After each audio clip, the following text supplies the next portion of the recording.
On my 30th birthday, I walked into my parents' living room and saw a suitcase, silver, old, the same one I had given my father 3 years ago for his trip to Dallas, sitting upright on the worn-out carpet, zipped, centered, alone. Taped on top was a note, printed in all caps with my mother's narrow handwriting. "Your time here is up." There was no cake, no dinner, no candles, no happy birthday. Just a suitcase and silence. I hadn't even put down my purse yet. The only sound came from the television, playing some financial news segment with scrolling tickers and muted arguments. My father, Frank, was in his recliner, staring at the screen like it had raised him since birth. He didn't flinch when I walked in. He didn't speak until I stood directly between him and the glowing TV. "You're 30 now," he said, voice dry and flat, like dust scraping across wood. "Nobody freeloads forever. Move out tomorrow." I turned slowly. My mother, Darlene, sat on the edge of the couch, both hands wrapped around a cold mug of tea. She wasn't watching the TV or me. She stared somewhere behind me, eyes fixed in midair, as if someone had whispered her role and she was sticking to the script. She didn't nod. She didn't cry. She didn't say, "This isn't how we do things in this family." No, she just sat there, letting my father's sentence stand alone, unquestioned. It wasn't the kind of betrayal that arrives with shouting and slammed doors. It was quieter, sharper, the kind that tells you, you were never safe here to begin with.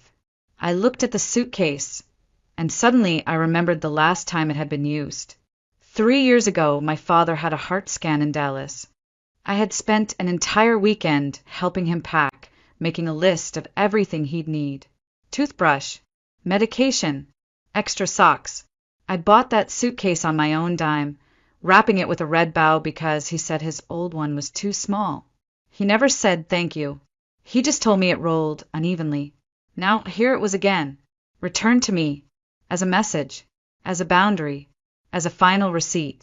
I didn't cry. Not yet.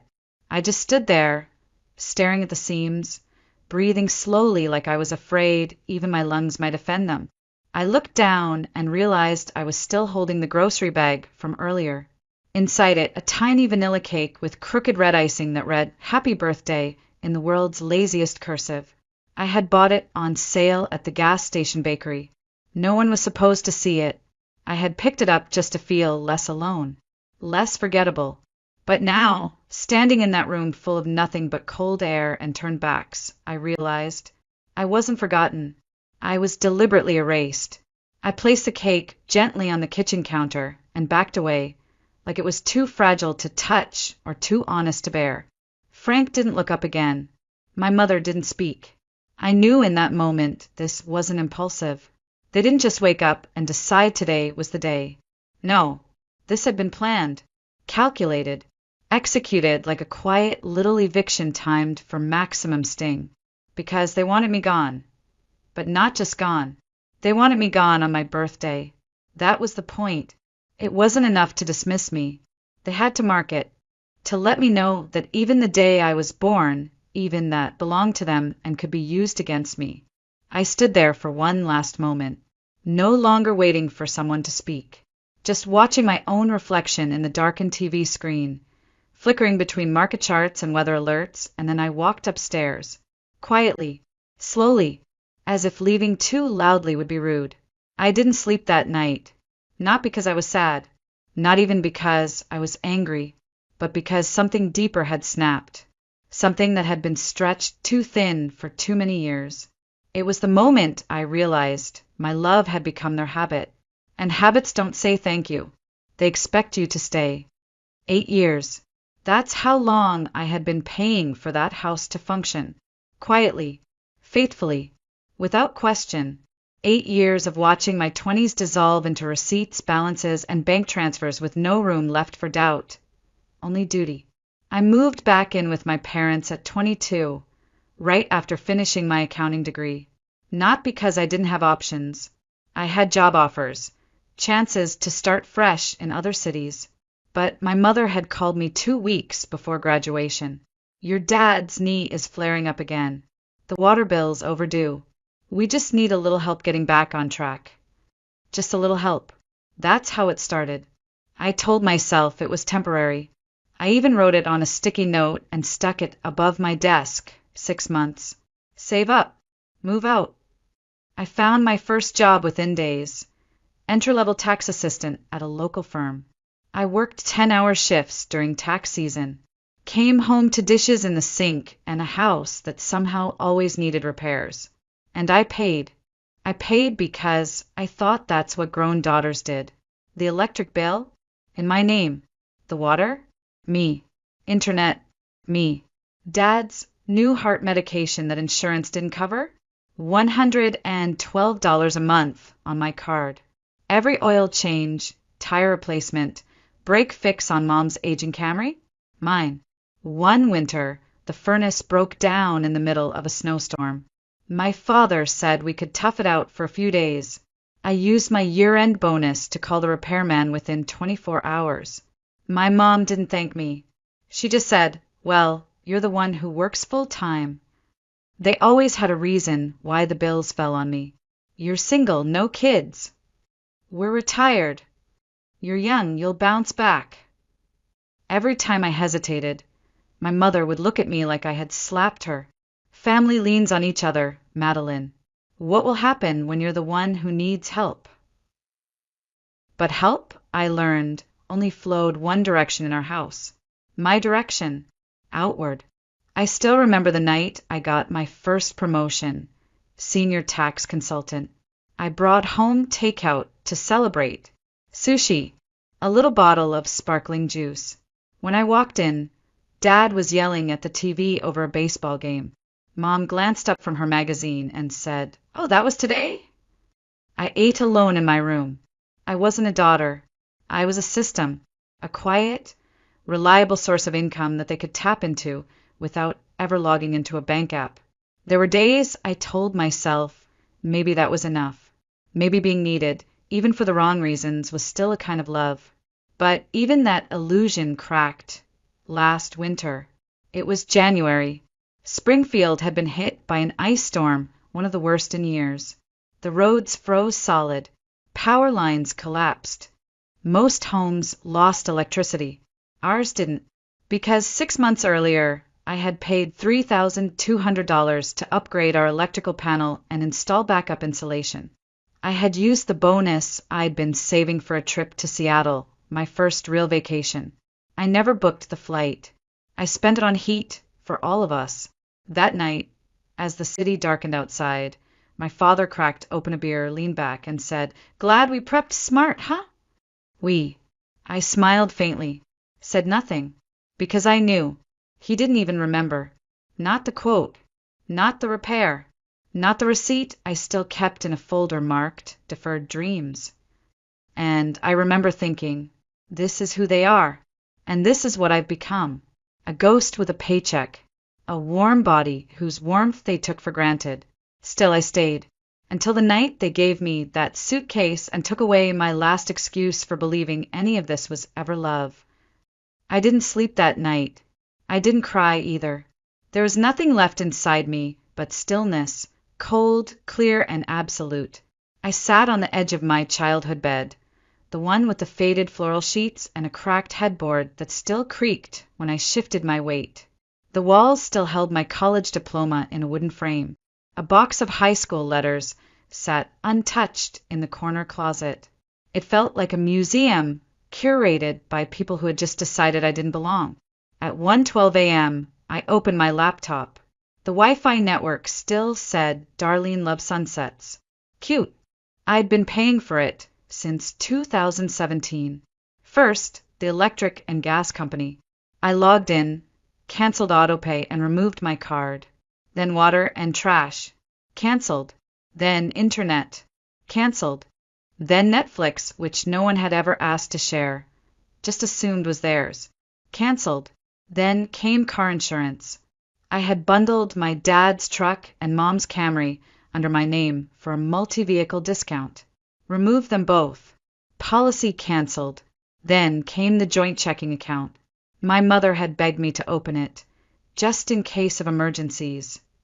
In reality, she used it like her private purse.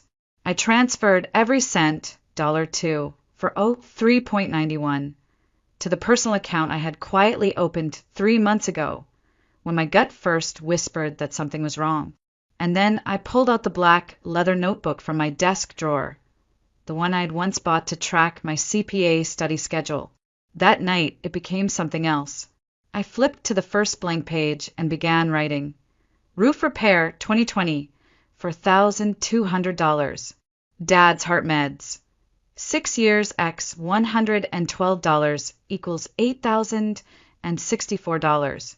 Utilities, electric, water, internet average $250 per month x 96 months equals $24,000. Car repairs for major services equals $3,800.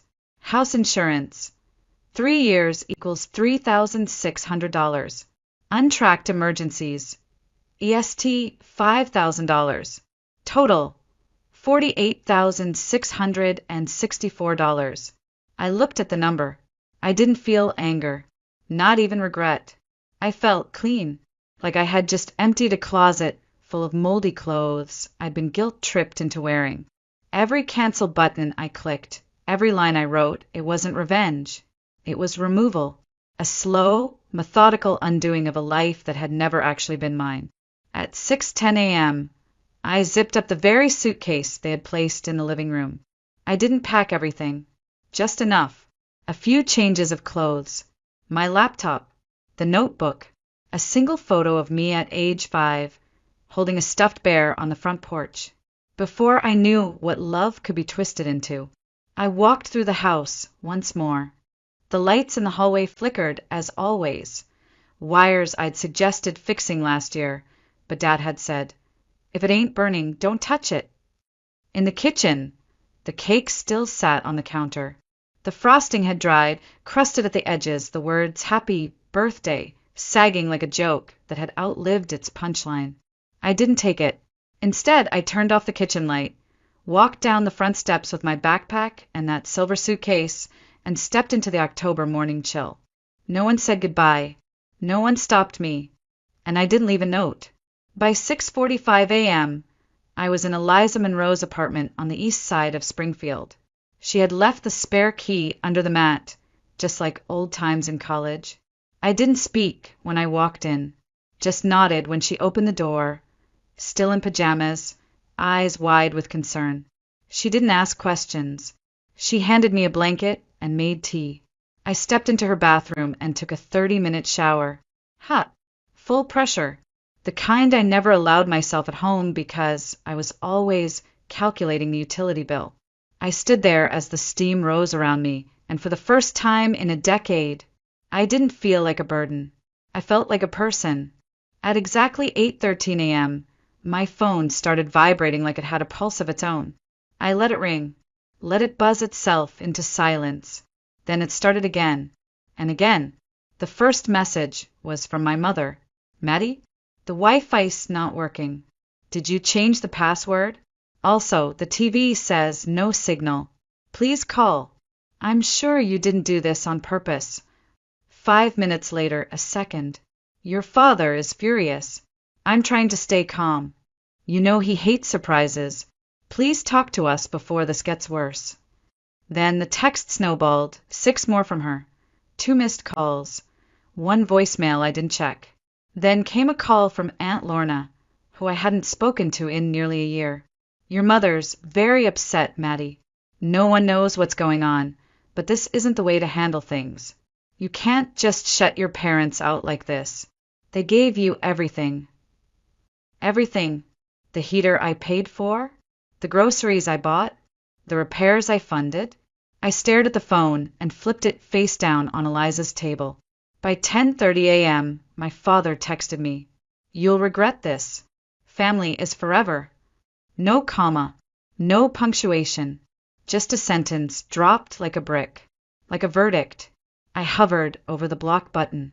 For a moment, I was ready, but then I stopped myself. Not yet. Not because I was afraid. Not because I wanted to leave the door open, but because I needed to see it, all of it. just how far they'd go when they could no longer pull the strings quietly. And sure enough, they didn't disappoint. That afternoon, around 2:15 p.m., Eliza walked into the living room holding her phone. "Have you seen this?" I looked up. She handed me her screen. It was a Facebook post from a local group, Neighbors of East Springfield. My parents were members. They usually used it to share weather alerts and prayer requests. But today there was a photo of our house taken from the street. Windows dim, porch light off, and above it, a caption written like an obituary. "Some children are born ungrateful. After everything we gave her, our daughter has left us without power, without water, without compassion. Please pray for us during this time of hardship." The comments section exploded. Unbelievable. What kind of daughter does this? I know Frank. He's a good man. She must have been brainwashed. Kids these days are all entitled. I read each comment slowly, not because they surprised me, but because they didn't. This was the pattern. When private guilt no longer worked, they reached for public pity. When manipulation behind closed doors failed, they opened the front windows and screamed to the street. They weren't grieving parents. They were losing control, and they couldn't stand the silence. One woman, Mrs. Bernhard from down the block, commented, "I always wondered why I saw Madeline shoveling snow alone while Frank sat inside with a beer. Guess I know now." I stared at that comment longer than any of the others, not because it was dramatic, but because it was ordinary and true. And suddenly, the house I had once fought to keep warm in winter, to keep lit during storms, didn't feel like a home I'd lost. It felt like a trap I had finally escaped. That night, I didn't respond to anyone. Not the texts, not the calls, not even the guilt bombs dressed as family concern. I sat by Eliza's window, sipping lukewarm tea and watching the streetlights flicker on. And for the first time in years, I wasn't worried about who needed me. I wasn't worried about what I owed. I just listened to the quiet, the kind that doesn't ask anything of you, the kind that feels like peace. The envelope came on a Monday, October 23rd. The morning sky was crisp, brittle, like it might shatter if you looked at it too long. I was filling out a new job application in Eliza's kitchen when I heard the knock. The man on the porch wore a postal jacket, but it was the yellow envelope in his hand that made my stomach turn. He said my name, gently, almost apologetically. "Miss Carter, you've been served." I took it with both hands. My fingers didn't shake. Back inside, I sat down and opened it. 3 pages, dense legal language. At the top, Frank and Darlene Carter versus Madeline Carter. Allegations: financial abuse of dependent elders, neglect of parental care, unlawful seizure of shared assets. In plain English, theft, abandonment, betrayal. I read every line slowly, not because I was confused, but because it felt absurd. Like watching someone accuse a firefighter of arson after she put out the flames with her own hands. The woman who covered medication bills for 6 years, now labeled an abuser. The daughter who worked overtime to save the house from foreclosure, now accused of theft. I set the papers down and stood up. No pacing, no ranting. I poured myself a glass of water, leaned on the counter, and took a breath. Then I picked up the phone and called the legal aid office in Topeka. The woman on the other end was calm and efficient. "Do you have documentation?" I laughed, soft, bitter. "I have more than enough." That same week, we filed a formal countersuit. Allegations: prolonged financial coercion, emotional exploitation disguised as familial duty, psychological manipulation tied to control of financial assets. I attached everything.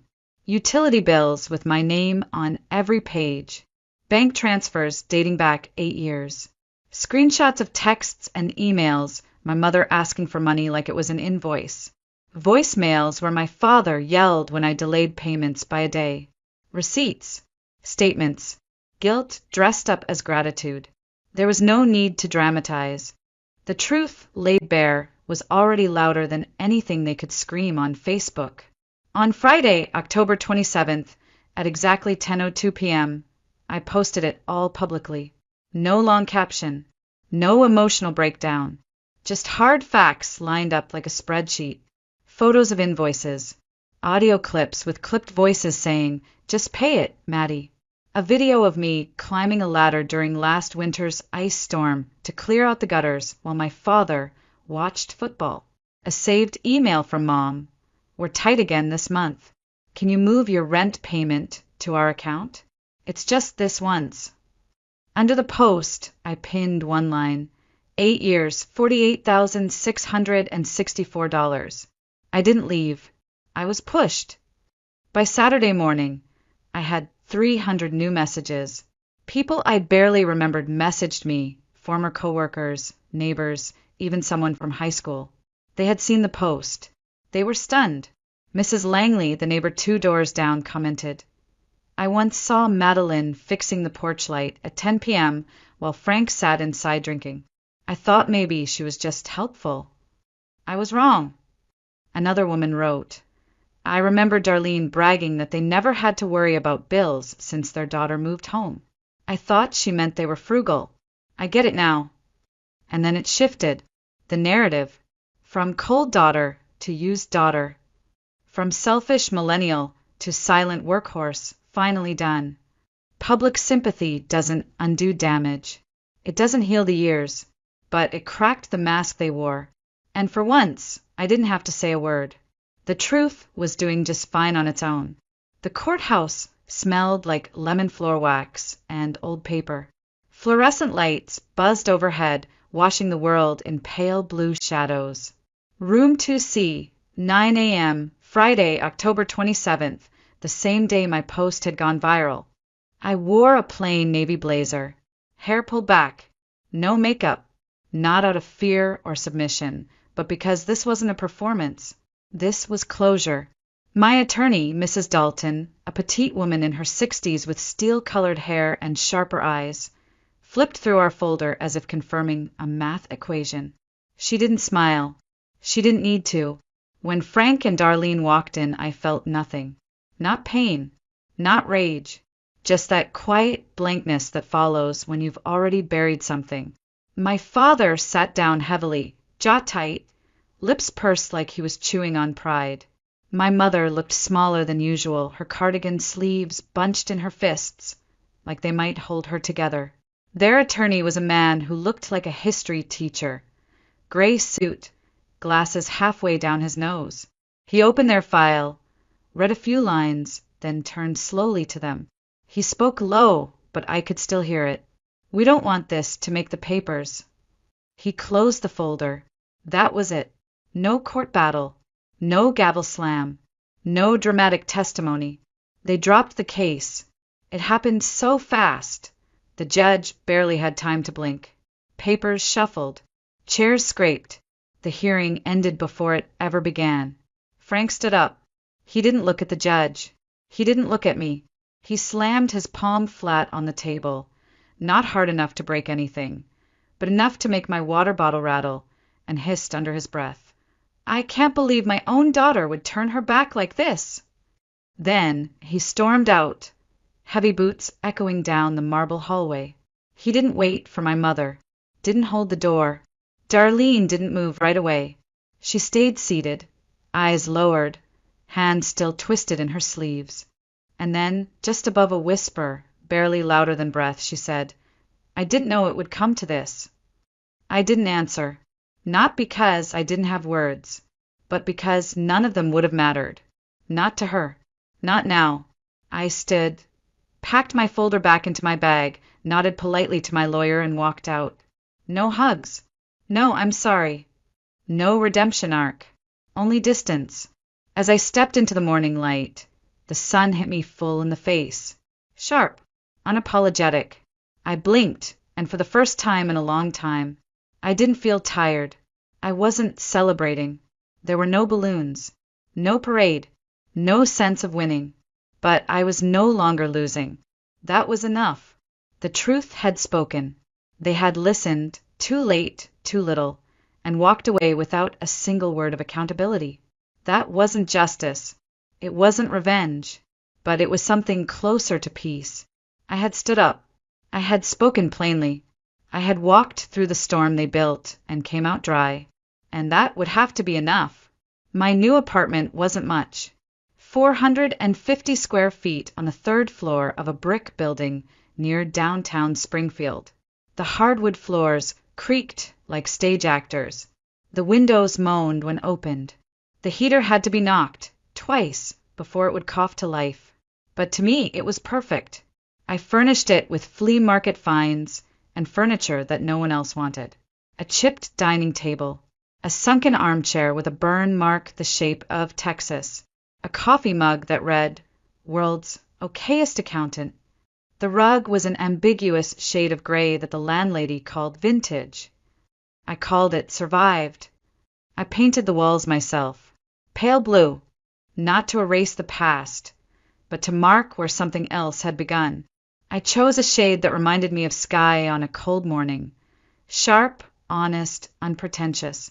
Every night I lit a $2 candle and sat by the window with a mug of tea, listening to the world outside without the weight of it pressing on my chest. No one called my name from another room. No one banged on the door asking for a password or a payment. No one asked where I'd been or why I hadn't covered something. It was quiet, not lonely, just still. A week after the court hearing, I received another message from my mother. "We're still your parents, Maddie. I hope you don't forget that." I didn't respond. What was there to say? That I hadn't forgotten? That every time I passed a certain brand of cereal or heard the creak of a recliner, I still thought of them?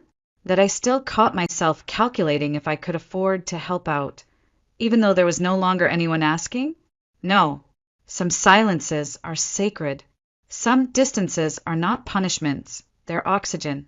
A few days later, I unpacked the last box. Inside it, buried beneath old paperwork and a cracked photo frame, was the plastic cake topper from the night they threw me out. It still had a bit of dried white frosting clinging to the base. The words "Happy Birthday" were faded, the red letters warped by time and heat. I almost tossed it, but instead, I placed it on the kitchen shelf, not as a wound, not as a bitter symbol, but as a reminder. That night, in the house I used to pay for, I had brought that cake home like a peace offering to people who had never known how to hold peace.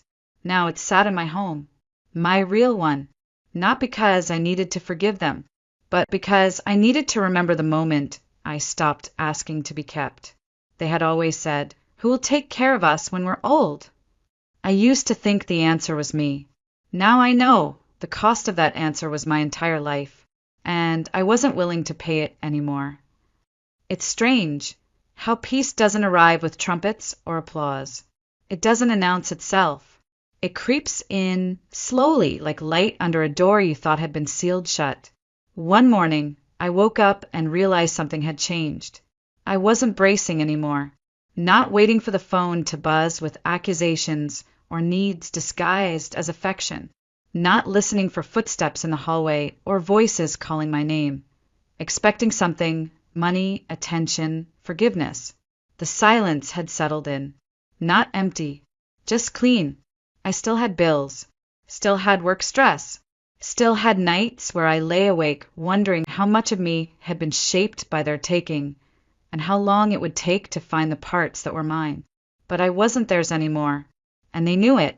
My father never reached out again. My mother tried twice. Once with a card on Thanksgiving, "We're still family." Once on Christmas, "This isn't what your grandparents would have wanted." I opened neither. I didn't block them. I didn't post a rant. I didn't scream or expose. I just stopped showing up, because sometimes the loudest thing you can do is leave the space they used to fill completely silent. There were moments I wondered what would happen if I had stayed, if I had paid one more bill, covered one more lie, let one more guilt trip pass unchecked. I would have been 40, then 50, still on the hook for their comfort while erasing my own. I know now that walking away wasn't dramatic. It wasn't rebellious. It wasn't even cruel. It was necessary. Some people survive their childhoods with scars. Some survive their families with receipts. I survived with both. People ask me now if I've forgiven them. I never know how to answer. Forgiveness implies there's a debt to wipe clean. But how do you forgive people who never admitted there was a debt to begin with? People who took without thanks, expected without pause, and turned you into the villain when you finally said enough. I'm not angry. Not anymore. Because anger would mean I'm still tangled with them, still letting their absence burn holes through my peace. I'm not tangled. I'm not burning. I'm just done. And being done is a beautiful thing. Last week, I found a photo of myself from college, 22 years old, holding a diploma in one hand and car keys in the other. I looked tired even then, like someone who already knew how heavy the next few years would be. I placed the photo on my new shelf, beside a tiny ceramic fox I bought at a thrift store. It looks ridiculous. I love it. No one else gets to decorate this life anymore. Just me. And maybe that's not a grand victory. Maybe I didn't win anything. But I didn't break. I didn't become them. I didn't pass the damage forward. And if that's not enough for the world to clap, that's fine. Because for the first time in 30 years, I know what it feels like to breathe without permission. And I won't forget it. They didn't lose a daughter. They spent her until she stopped giving. I didn't walk away to win. I walked away to live.